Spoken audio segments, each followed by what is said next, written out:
Welcome to NinjaCast, a photography podcast powered by Studio Ninja, the world's highest rated business management app, built specifically for photographers. Listen and learn as the most successful photographers on the planet share their knowledge to help you transform every element of your photography business. Here's your host, Sally Shaw. Hi guys, welcome to NinjaCast. Today I'm joined by the incredible Ben Hartley. Now Ben's going to cover all sorts today, from maximising your profits right through to letting go of limiting beliefs. Let's get started. Hi Ben, how are you?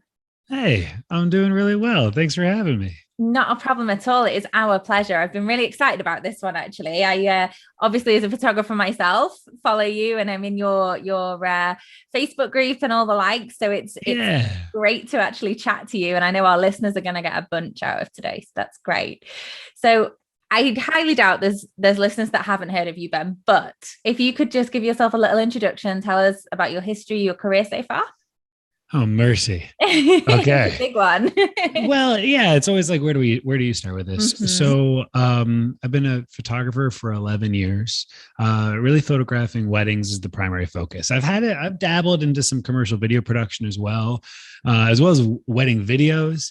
But my whole career started out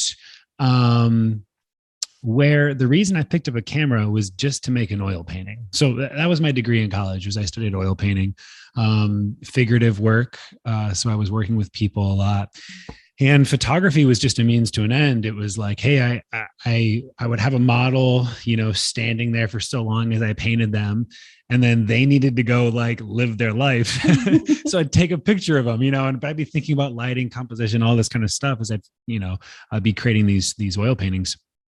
And actually, I need to share a little bit more of my work. I don't think very many people have ever seen my oil paintings. And so this is just a note to self. But so that's how I studied photography. I studied photography just so I could create really great representations of light and color and composition. And so it went from that to after college, I was broke.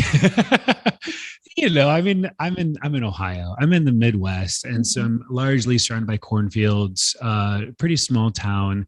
And I didn't have the same, we'll say, like chops that I have now, even the same mindsets, the same ideas about what was possible. And so I really didn't know how I was going to make any money with oil painting in Ohio. And so I picked up an internship at a video production company. Oh, wow. And that's where I learned more of the technical side of the camera. Again, with oil painting, I was really just looking at the subject, and I was looking at the light and the way that their body moved across the canvas and how I could move someone's eyes. And I was looking at color, and but I didn't know anything about actually how to control my camera to do that. So again, creating TV commercials, I was in like pretty high-end TV production where you've really got to know what you're doing on set. You get the client right over your shoulder, and so I was DP. I started off as just an intern, moved into second DP, and then I moved into head DP. And that's kind of where things really connected the dots for me. But my wife and I, we met in college, and I don't need to put like the place on blast or whatever, but essentially we had been there for, at this point, 6 going on 7 years. And it was a community, a location that, in a lot of ways we almost maybe felt stuck in. And I don't know if anybody else has felt that way. Maybe the best analogy would be like growing up in your hometown. Maybe it's like a small town. Everybody knows each other, and you almost just want to get out. Mm-hmm. Do you know that feeling? I so do, because I live in such a small village, let alone a town in the UK, that I remember up until I could drive, actually, at the point where I could drive, I felt like I'd just been given all this freedom and I could just go see the world. But up until that point, I felt trapped. I felt like I couldn't go anywhere. I couldn't do anything. Yeah. Well, that's exactly how we felt. Especially because starting out, again, being broke with like student debt and no one's buying oil paintings. And, I really felt stuck there with my wife and really dependent on the job that I had because it was my source of income. It was my revenue. And so the goal really became, what on earth can I do to create my own life that I want, like to gain control and power back into my life, to not be dependent on a salary that has me stuck at a location that I really didn't want to raise a family at. And again, we were already thinking about that. We were thinking about where we want to have a family. And so that's when I set out to, try to create a business for myself, essentially so I could be in control of my revenue and then my location. Mm-hmm. Amazing. And I mean, I must ask, do you still paint? Yeah, that's a great question. Mercy. I really don't right now. I haven't painted for about 4 years, and it's in direct correlation to the timeline of the birth of my twins. So I've got 2 boys. They happen to be twins, and they are 4 years old. Now, up until they were born, I was painting pretty regularly, but I am an oil painter. And I don't really have a separate studio space to do that at. And it's pretty like toxic, like the fumes and the chemicals. Like I can't just mix stuff with water. I'm using like turpentine and all of these, like it just gets to be a place that like I can't get it away from the kiddos, And so not to mention the fact that I had like exponentially grown my family. And so even if it was, water-based, I don't know how I would have found any sanity to try to run a business with twins and my already, my other daughter. And so anyhow, no, I haven't in a wee bit. So that's been a point of conversation between Leslie and I, my wife, Leslie, because she does watercolors and she's fantastic at it. And I'm jealous because like, she gets to just like sit down, whip up a nice little like watercolor painting. And like, I've got all this setup and chemicals and whatever. You've really got to think it out to be able to map out some time to do it. Yeah, exactly. And definitely. So, I mean, your career is even kind of progressed again, hasn't it, Ben, from photographer to educator? So yeah, I'd love for you to kind of delve into that a little bit more. What got you to that point? Mercy. Okay. So, well, back when, we'll go back to those college days, right? And so graduated, oil painter, I'm in a panic, can't make any money. I don't say I can't make any money. I just didn't know how to, I just wasn't sure. Up until that point, my jobs had all revolved around the food industry. So I'd just been waiting tables all my life, which God bless, I love it. I think everyone should be waiting tables. Everyone's done it. Yeah. I kind of miss it, to be honest. Anyhow. And so, it was Leslie who actually first spoke photography into existence, meaning it was her idea. She's like, Ben, you love people.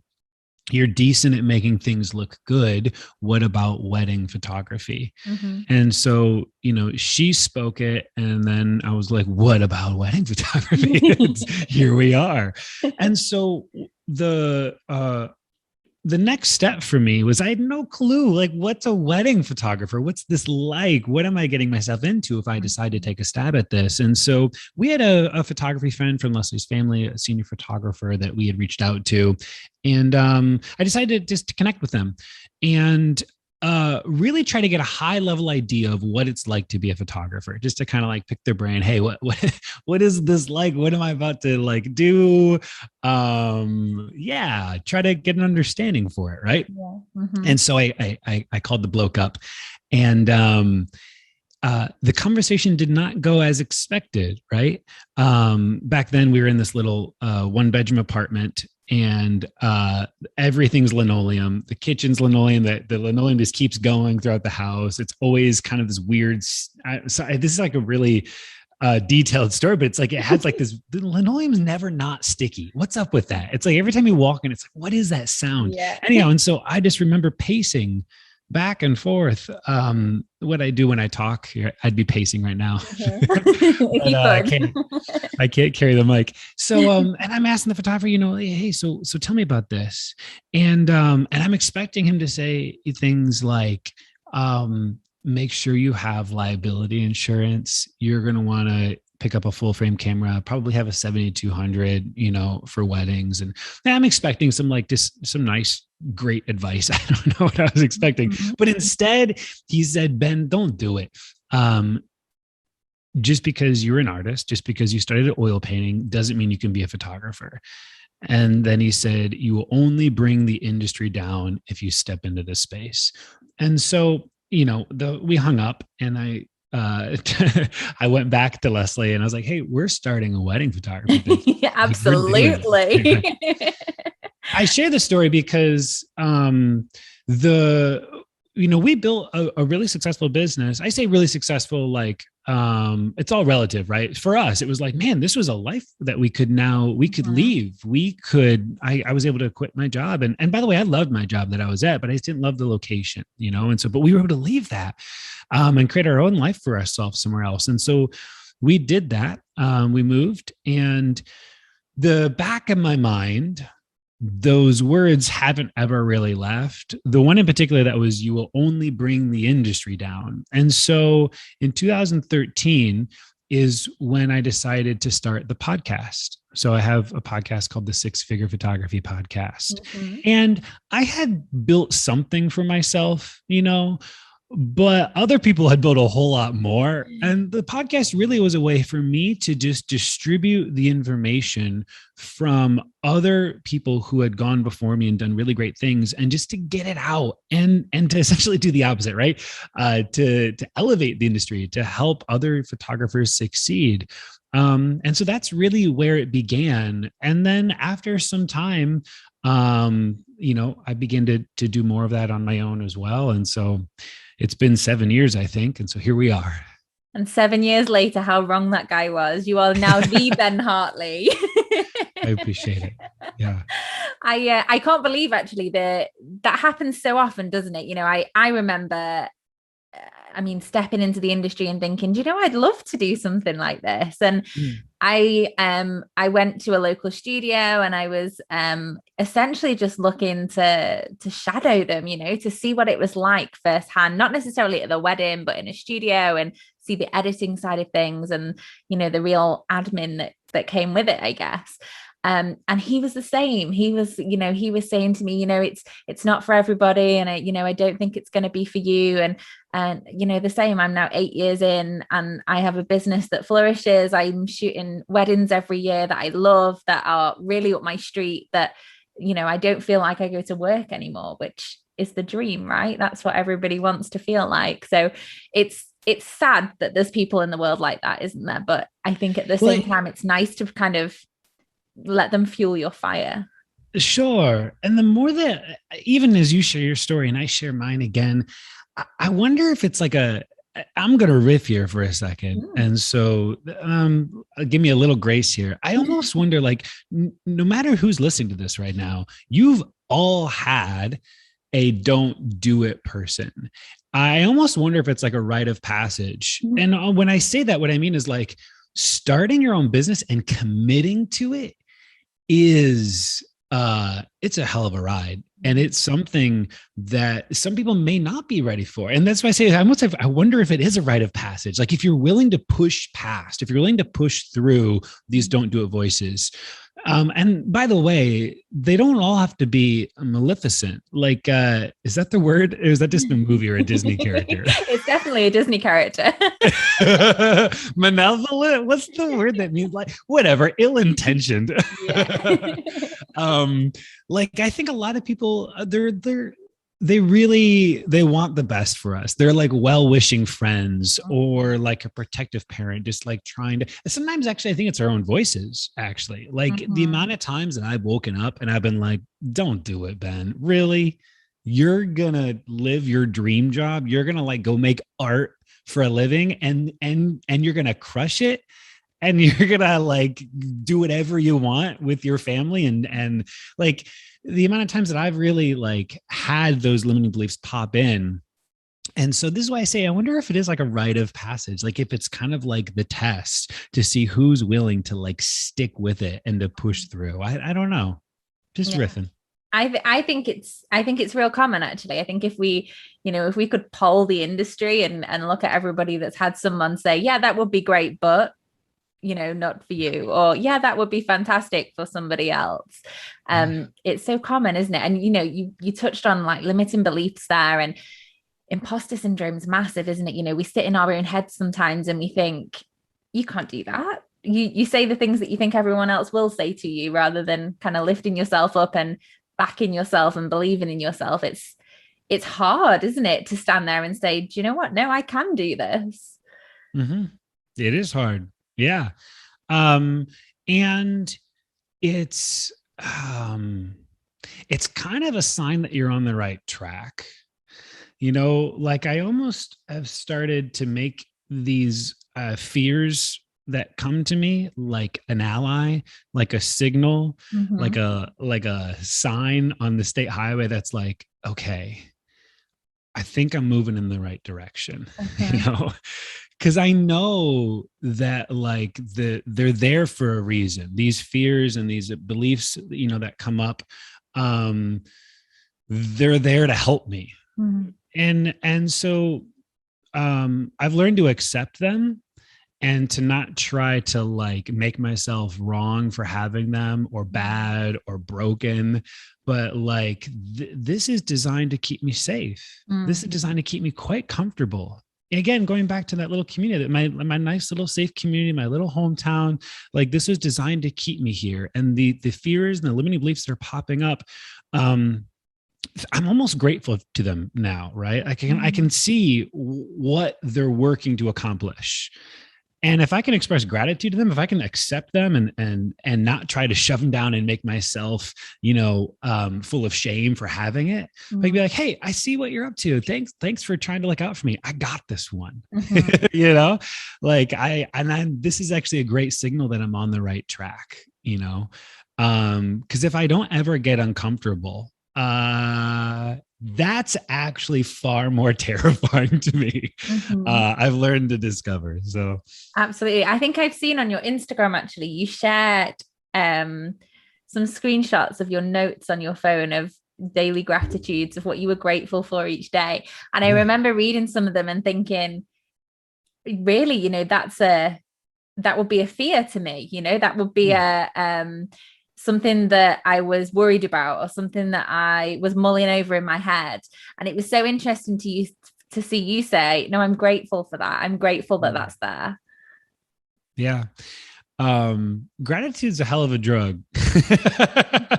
As I feel like that's all I want to say about that. It's like, just getting really curious about the way that our mind works, getting curious about the thoughts that we have, and even getting curious about the limiting beliefs that might pop up. I feel like even the idea of like limiting beliefs, we just want to like crush them and shut them down. And again, I think when we do that, when we resist them, they just keep showing up, and they keep showing up bigger and bigger. And then we feel worse and worse about ourselves. And it's like this perpetual cycle. And I think if we can just get really curious about these beliefs and how they may have helped us at some point, where they came from, what results they're working to get us. Because here's the thing, we're going on a tangent here. Like, it's working. Like the system is working. The thoughts and the beliefs that you have, like it's perfect, meaning it's working perfectly to get you a result. And so it's really like getting curious about, well, what is the results that I'm getting? I wonder what I'm getting out of these results, because I'm getting something. Right? Like what, or maybe I should say this. What if you were getting something out of the results? Like, what if you were getting something out of these limiting beliefs? Getting really curious about like, I wonder what I'm getting out of this. I wonder how this is keeping me safe and protected and beneficial. And if I can start to like understand how I'm contributing in some way to keeping these beliefs around, I can take ownership over it. And if I can take ownership, I'm no longer a victim to them. They're no longer controlling my life, but I can be like, oh, I've been bringing this about because it's helped me in this way, in this way, in this way, in this way. But how is it hurting me? What's the cost that I'm paying? So if I can take ownership over how it's helped me, but then I can start to look at the other side of the coin of the cost, and I can weigh that, be like, I think I'm ready to set up a new system to get some new results. Yeah. And gratitude's a great way to start that. It's a great way to just get curious about things without judgment. It's like, looks like I had that thought today. I love that. Looks like that happened. Yeah, just noticing, right? Just noticing, like, oh, there it goes. Oh, huh. Man, interesting. I love that. So rather than trying to break the habit, rather than trying to say limiting beliefs or doubting yourself shouldn't be happening, it's all just part of the process. Well, yeah, it's like our brain, it only moves towards things. And so even the language that we use and the language that we think, it's all drawing us closer to things. It's like here's a great way actually to explain it. I'll never forget this. Oh, it makes me so mad to this day. I was in the 5th grade and I was in home economics class. That's where they teach you how to keep house, right? Uh-huh. So they teach you how to sew and like cook Hot Pockets in the microwave. And we went around the room and it was New Year's resolutions. And we went around the room and everybody in the class shared a New Year's resolution. And there was one little kid in the class, don't remember who it was, but they said, my New Year's resolution, and listen closely to the words, is to stop cracking my knuckles. Okay. What I was saying really about like the way that our brain, it only moves towards things. Mm-hmm. It's a proactive thing. So whatever language we use, we're going to get more of that thing. And so to stop cracking your knuckles, like where is the focus? Mm-hmm. The focus is on cracking your knuckles. It's like, I can't stop thinking about cracking my knuckles now. And I'll never forget, to that day, he said, I'm going to stop cracking my knuckles. And I went, and I cracked my knuckles for the first time in my life. And now it's become a habit of mine, all because someone committed to stop doing it. It's like my brain, it's like, stop thinking about those cute little animals that swing on trees and eat bananas. Stop thinking about those little guys, those little monkeys, right? Like, stop thinking about them. Don't think about it right now. It's like all we can do. It's like whatever we resist, it just keeps showing up. And so instead, it's to be actively moving towards things rather than, I'm going to stop doing this. I'm going to move towards gratitude, mm-hmm. right? I'm going to move towards curiosity. I'm going to move towards acceptance. And so, yeah, that's a damn that cat. I want to know who set me on my path for my knuckle cracking habit.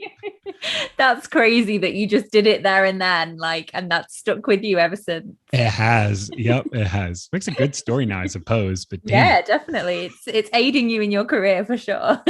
So photographers out there that may or may not know you, Ben, may know that on your education side of things, you invest really heavily into our industry in giving back your time, your knowledge, even down to, jumping on the podcast today. So can we kind of run through your specialisms, if we like, the stuff that you really, really enjoy advising on? So I know one of those things is maximizing profits, which it's a big statement, that, isn't it? I think for a lot of photographers, they go, maximizing profits. No, I charge what I charge, and that's, that's where I'm comfortable. That's home. That's where I am. So how can people kind of go further with that, push themselves with that? Yeah. Well, I think there's a big conversation. If you look at the number one problem that photographers want in this industry, it's always, I need more leads. I need more inquiries. I need more bookings, right? I think typically that's common. The issue is, like, it's actually not hard to get inquiries per se. I don't want to like belittle it, but like there's all kinds of places that you could essentially like go on. I could get inquiries on Fiverr. I could get them on Craigslist. I could get them on Bark, or like, oh man, what is the other bidding war one? Thumbtack. Like, I could get inquiries from all these places. Yeah. The trick is, I don't just want any inquiry. I want people who actually see the value in what I do and are willing to actually pay, like, in a way that allows me to have a profitable business.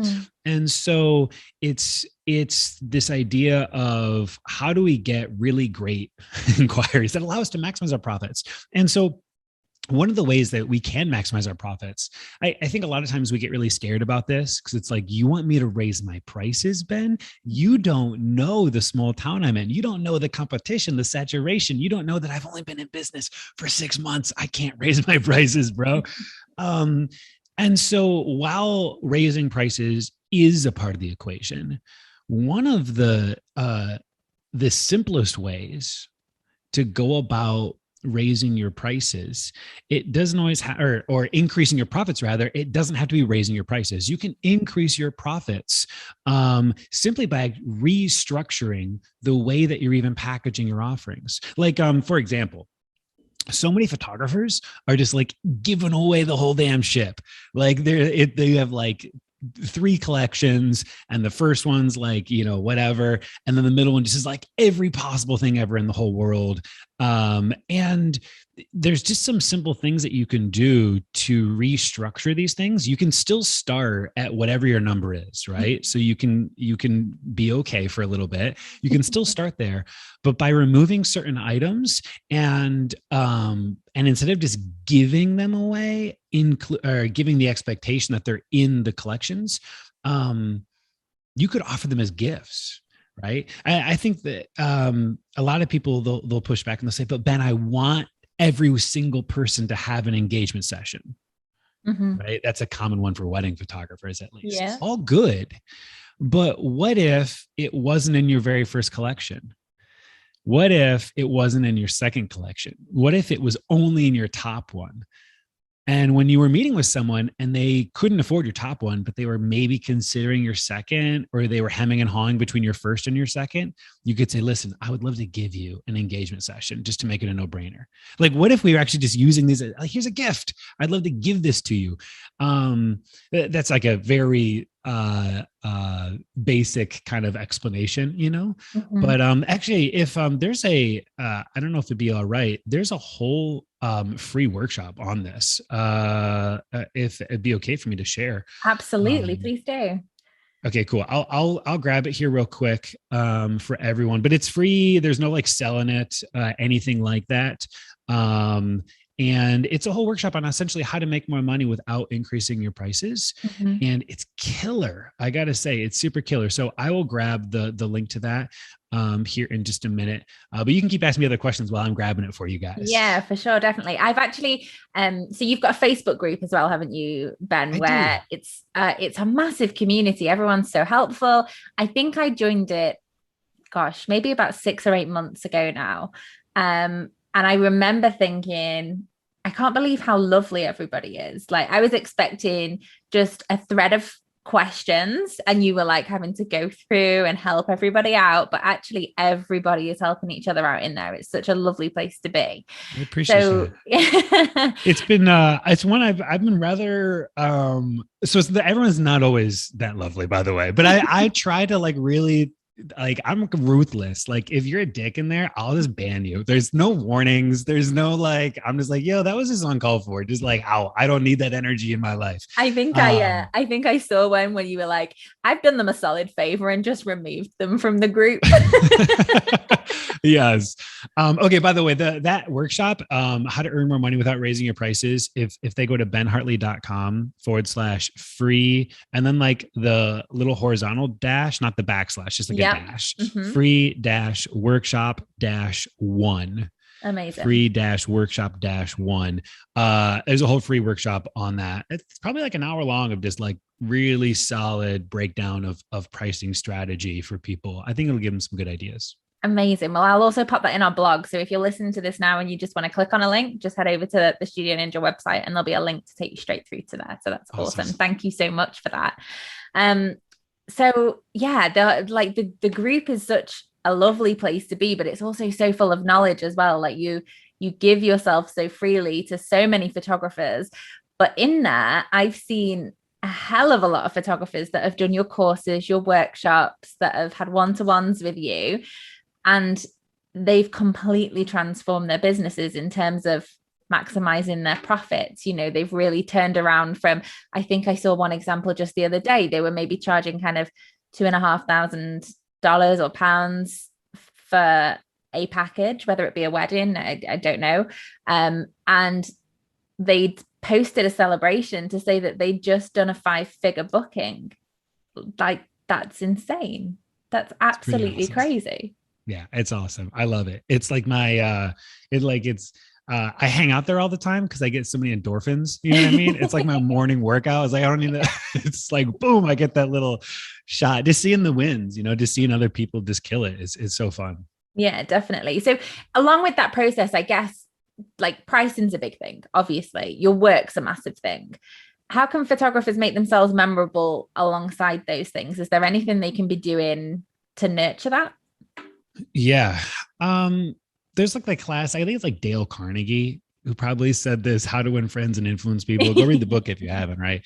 But like, in order to be interesting, you have to first be interested, you know? And so if we're going to go about expressing our value to clients, I think a lot of times the conversation is focused on us, right? Like getting the client interested in us. And we often justify it under the terms of like, we have to educate our client. And so we educate our client by letting them know about how expensive our gear is and how long we've been in business and how many awards we've won and the reviews that we have. And that's fine. You know, like I think there's a time and a place for it though. And I think it happens too early, too often, where we're really not that interesting to people because we're just focusing the conversation on us and convincing people that we as the photographer are worth the money that we are asking them to pay. Mm-hmm.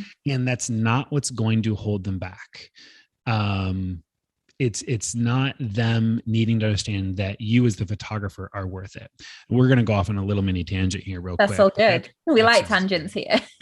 So, why would someone spend $10,000 on wedding photography?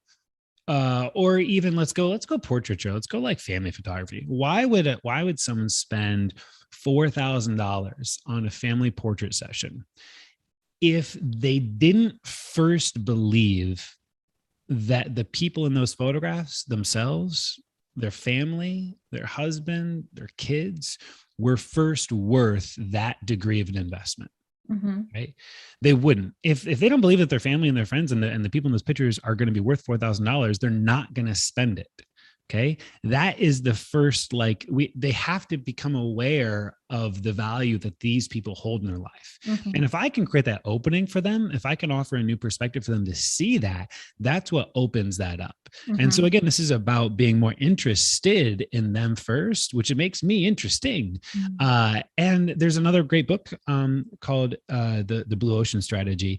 And in the book, he says, the goal is to create a leap in value as the photographer, right? For me as a photographer, to create a leap in value for the client that makes every other photographer irrelevant, right? So every other photographer is trying to compete on value by sharing more testimonials and more awards and more publications and better gear and more work. And they're all playing in the red ocean. The red ocean is where all the sharks have already devoured all the fish and it's saturated. Everyone's competing there. It's just bloody and it's a mess. Mm-hmm. And they're all trying to one up the next person. And meanwhile, I'm just over here. I'm not talking about any of that stuff. I'm simply having a conversation with the client where I'm asking them questions that's creating an entirely new perspective of value. That's a complete leap from what everybody else is doing. Mm-hmm. Does that make sense? Yeah, it does. Can you give us some examples of this type of questions that you would ask? How you, how you make that connection. So it's great saying, we need to make that leap and provide more value and be more interested in them. Are you literally asking them about their kids, what they enjoy doing, their family life, what they enjoy doing in their spare time? It's actually not that complicated. I love it. This is so good. Great questions. When I say it's not that complicated, I mean, a lot of times I think we overthink what it means to actually invest energy into a client and to ask intentional questions. Mm-hmm. And so we overthink it and then we freak ourselves out. And then we just go back to maybe we'll go to a wedding client right now and we'll say hey, how did you propose? Okay.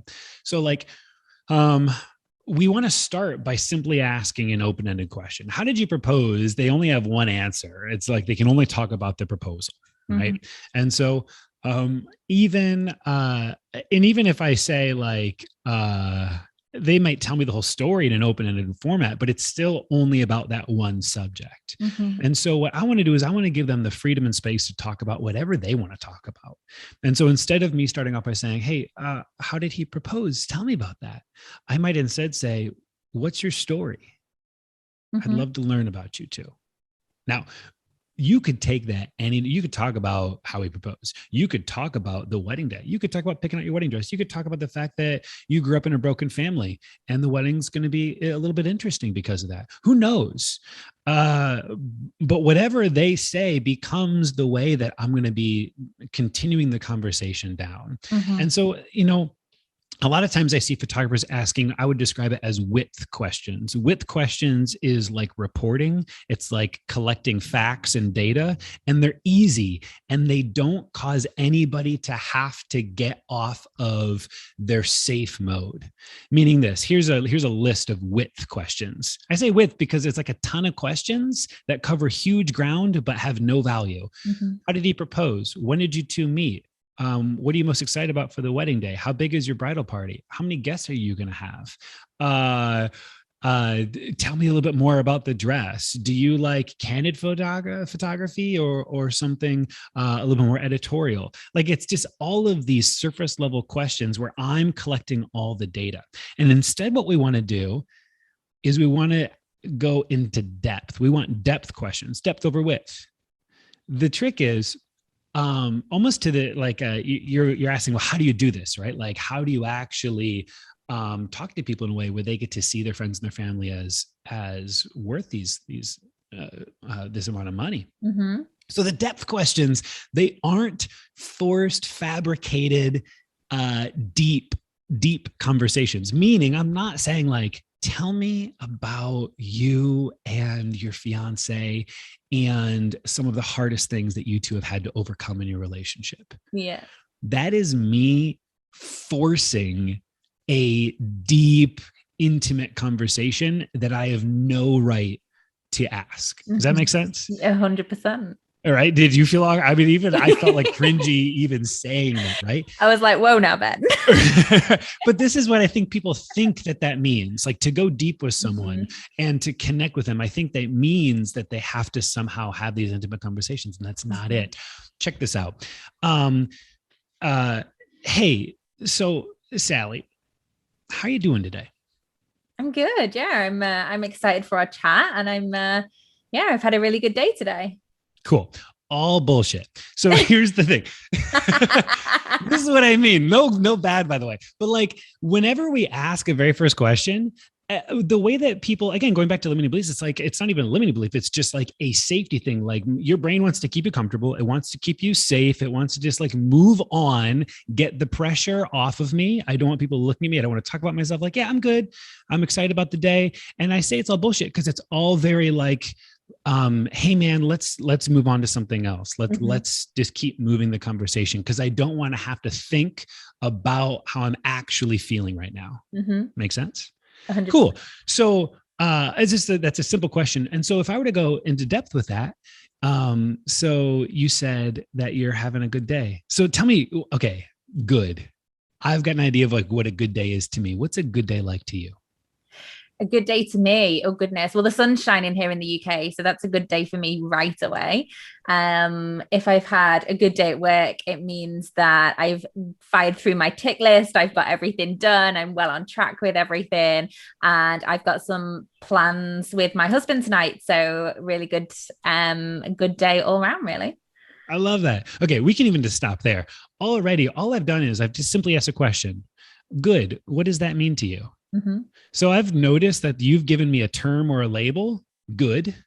And I've just simply asked, hey, what does that mean to you?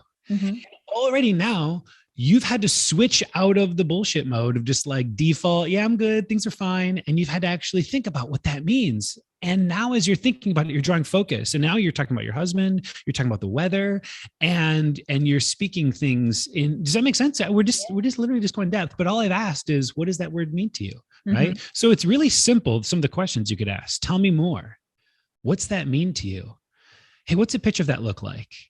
What else? Like, just very basic questions that allow the conversation to go far more depth. That's just a little intro is all. Love that. Talk about putting me on the spot there. I know but you nailed it. You did so good. And by the way, when I said like bullshit, like if you would ask me, like that's everyone's initial answer. Everyone is in that very like default protective state.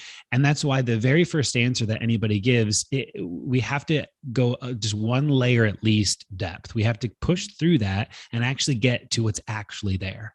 Yeah, 100%. Well, if you think about it, like if you think of the last 10 people that you said, hey, how are you? How's your day going? Granted, 90% have probably gone, yeah, it's great, thanks. How's yours? Or they've gone, not so good, but it'll work itself out. And that's it. Like that's the standard responses, isn't it? You're so right. Mm-hmm. And so this tends to look like, I'd ask, hey, tell me about your fiance. And they'll say, oh, they're the sweetest. They're just the best. We can't wait for the wedding. I don't know what the sweetest means. And I don't know what the best means. So I'm not going to pretend that I do know. Mm-hmm. I'm going to say, okay, they're the best. Tell me more about that. Like, what's the best? What's the best mean to you? Mm-hmm. Oh, well, they think about me. And like the really small things. And I don't know, maybe they're talking about something else and it just starts to create openings. Love that. Absolutely love it. So we touched on, I'm going to do a little swerve ball backwards, but we touched on pricing a little bit and kind of how ways in which you don't have to modify your pricing to maximize your profits. If there's photographers out there that think, no, actually, I'm actually quite ready to up my prices, to change my prices. Where do they begin? Where do they start with kind of that analysis of where they should be in the market? Yeah. So everybody wants to know this question, right? Like, hey, I want to raise my prices. I want to get out of this entry level. I want to get out of the middle market. I want to move things up. I'm ready. I'm ready to go full time. Let's do this. Everybody wants to know the question. The first question that they need to ask is, instead of how do I raise my prices, it's how do I increase the value that I'm giving my clients? Mm-hmm. We have to start with that. If your value does not outweigh the price that you're charging, no one is ever going to buy. This is why people raise their prices and then it goes to crickets. Okay. Because they haven't taken a good hard look at the value that the client is receiving. All right. Both from an external value standpoint, photographs, quality, that kind of stuff, but then into the intrinsic value of the experience and status and how you make them feel and brand and all these other things. Right. And so it must start with the value that the client receives, and trying to figure out, and it's tricky. It's tricky with B2C, business to consumer. It's tricky to figure out how do you make sure that the value that outweighs the cost. Mm-hmm. And I say it's tricky because it's hard to put a monetary number on the value that someone receives. But essentially, I'm looking for a minimum of 5x return for the client. So if I'm going to charge $10,000, my goal is to figure out how can I make the value that they're receiving worth $50,000 to them. Mm-hmm. And again, I say it's tricky for business to consumer. It's a little easier with business to business, B2B, right? Yeah. Because they've got like market profits to be gained, and they've got costs that can be reduced that have real monetary value. Mm-hmm. And in the B2C space, it's just like families, and it's like newborns, and it's like couples. And so how do you attach a monetary value to these intrinsic things? So that's a 3.5 day workshop to do that. Yeah. It's a whole topic on its own, isn't it? I can totally understand how it takes 3.5 days to run through all of that. It's like the feeling I get when, like, for example, when I start thinking about raising my prices, it's a real process for me to get to the point where I'm like, okay, let's do this. Yeah. And that process can even be as long as like 6-12 months, where I'm mulling things over and I'm changing things. I'm updating my website. I'm looking at my socials and what message that gives. I'm looking at, the copy that's on my website and everywhere else, and what message does that give? And what does that say about me and, my business and what I'm giving to people? I can totally see why people freak out when they go, oh God, I've got to raise my prices. Mm-hmm. It's a tough one. It's a really, really tough one. So, I mean, we've touched briefly on the 6-figure workshops and things like that. Can you tell us a little bit more about the kind of the depth of the workshops that you do, all the different ones, all the different educational platforms that you have? Yeah. I mean, the main place that I tend to spend my time is going to be in my mastermind group, which you kind of mentioned earlier. If they go to benhartley.com/mastermind, it'll drop them right into the group. There's 17,500 photographers there. And it's a great space because I do free coaching in there every week. So every Tuesday, Wednesday, Thursday, I'm in the group live at 3 p.m. So same time, it's almost like a TV show. You can expect to be programmed. That's not relevant anymore. Everyone's on demand. But hey, to the point of on demand, all of the replays are there. So there's years. I mean, I've been doing this for a long time. So there's so much content that's available for replay, or you can catch me live. And then the free workshops. I think I've got maybe 10 or so, just like really solid free workshops. And when I say really solid, what I'm defining that is they're not webinars that there's a sell at the end. Yeah. You all have been to that, right? Where someone dangles the carrot and they give you like a half of something. And then they're like, but if you want the rest, it's like, these are solid workshops that are completely free that I just like pour out as much as I can. And there's links to all those in the mastermind group, but essentially, remember that link I gave you earlier to the pricing workshop? Yeah. It was benhartley.com/free-workshop. If they just, here's a secret. You know how it was -1 at the end? If they just type in like -2, -3, -4, but actually if they do -all, ALL, it'll just take them to all the free workshops because there's a ton of them there on like how to price and sell small weddings and elopements, how to sell printed products, oh man, I'm trying to think of all the ones. I've had too many. There's loads. There's literally so many in there. I've worked my way through a couple already. And I remember actually thinking, obviously, I can't believe I'm going to admit this to you actually, but I remember thinking that I was going to go to these workshops and it was going to be exactly the same as what you've just described. They'd be like, here's a little hint, but let's pay like at least £200 to find out the information you actually want to know. So it was so refreshing to actually, watch a workshop start to finish and go, oh my God, I just got the answer to my question. I got what I needed. I feel like I can go away and implement that into my business and it's going to make a real change. So awesome. It's amazing that, you don't see it very often in our industry so much anymore. It's people genuinely just giving to help others and to share that knowledge without making it into a business proposition. So, I mean, that's the whole reason why NinjaCast started, was because, not because it's linked to Studio Ninja, but because we wanted to make a space in the industry where our community could spread their wings and learn from other incredible people in the industry. So it's just so nice to see other people doing the same thing. It's lovely. It's awesome. So if you could start your career all over again, Ben, anything you'd do differently?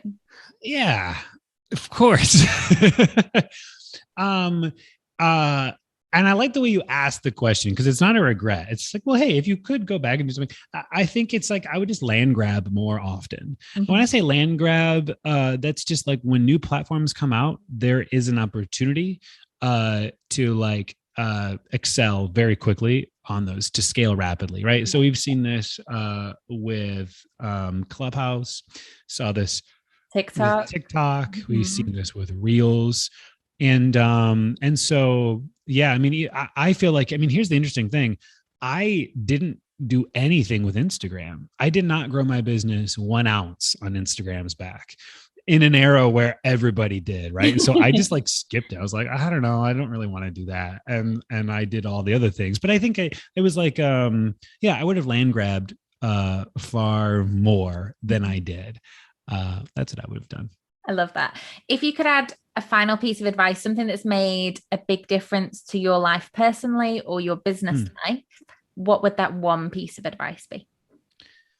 The one piece of advice, to keep showing up. Love that. Even as you hear the story, my story, it's like, keep showing up. even the group that I have, I said earlier, there's 17,500 people. That just happened in the last year of the group. I've had the group for 5 years. I think this is the 6th year for it. For the first 5 years, it took 5 years of showing up. And I had 3,000 people in that group, and that was huge, but that took 5 years. And then in a single about 8-month period of time, it's grown another 14,000, right? But keep showing up.